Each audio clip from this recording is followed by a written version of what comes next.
sedang memaklumkan sebuah proses integrasi mantra sebagai bagian dari Republik Puisi Indonesia.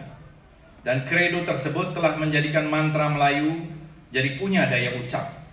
Dengan demikian, Bang Tarji bukan sekedar sedang mempertimbangkan tradisi, melainkan telah melibatkan tradisi ibunya sebagai bagian dari semesta kepenyairannya. Dan dalam ingatan saya, hanya sedikit sekali seniman, pengarang, penyair yang menulis kredo setegas dan selugas Bang Tarji.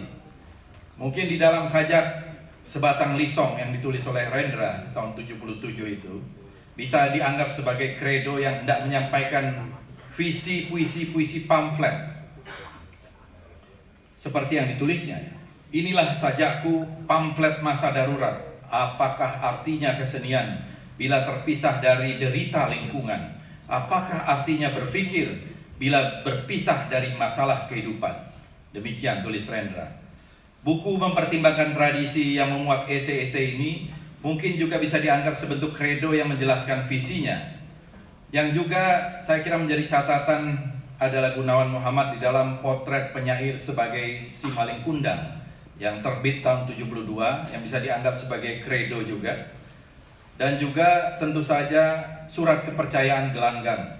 Ini juga semacam kredo dari 3 serangkai Asrul Sani, Rifai Apin, dan Hairil Anwar yang memang tergabung di dalam Gelanggang Seniman Merdeka, sebuah perkumpulan seniman yang didirikan di Jakarta tahun 1946.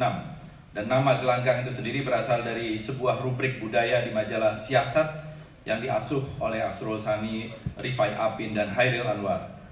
Kemudian surat kepercayaan Gelanggang ini yang ditulis 18 Februari 1950 bisa disebut sebagai kredo kebudayaan yang juga paling tegas yang pernah ditulis oleh para seniman, budayawan, penyair pada masa itu.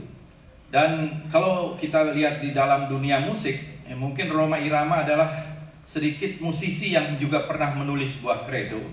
Lagunya yang berjudul Musik yang dirilis tahun 1976 bisa dianggap sebagai kredo Bang Haji mengenai genre musik dangdut yang sedang dipopulerkannya ketika itu.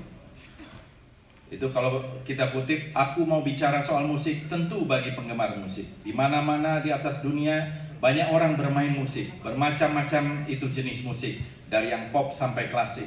Musik yang kami perdengarkan, musik yang berirama Melayu. Siapa suka mari dengarkan, yang tak suka boleh berlalu. Hei, minggir, kira-kira begitu. Jadi langkahnya seniman yang menuliskan kredo visi kesenimanannya ini dengan sendirinya membuat para seniman yang menuliskan kredo berada di tempat yang istimewa.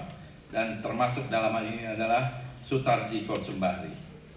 Saya mengenal Bang Tarji ini sudah cukup lama, sejak tahun mungkin 1987, dan mendapatkan satu kehormatan juga bersama-sama ikut mengasuh majalah Sastra Horizon sejak tahun 1992.